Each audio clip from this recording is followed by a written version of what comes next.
And it's been at a great point of stagnation for quite a long time. There's a book, have you ever read or heard of the book called The Angels of Our Better Nature? No, I'm too Uh, negative. I could not read by something like Steven that. Pinker. He's written a lot of popular books, Harvard Okay. psychologist. So he did a study of this, statistical study, going back to 2,000 years ago. And he shows in his book that we actually have become less violent. There's less war and fewer bad things happening Mhm. over the last 2,000 years. So, Okay. but you're taking an awful long view there, in my opinion. And we have much bigger we have much bigger tools now to kill ourselves off.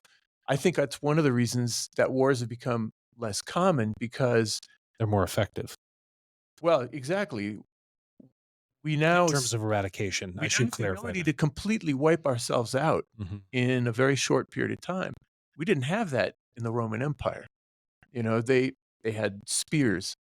So, I would argue with Steven Pinker about this. Steven, are you listening? Yeah. Um, that what about that? Yeah. So, in order for you to truly improve something, one, you're going to have to criticize it. So, you Mhm. have to understand the errors in its development.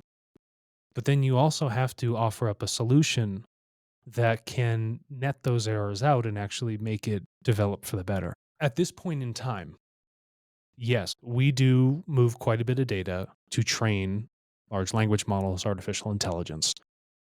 But the data we are moving and the process of how it's moved is completely different from how these systems were historically trained, especially since the early 80s. Our goal, right? And I am highly critical, okay? And not to be a hypocrite, but I'm highly critical.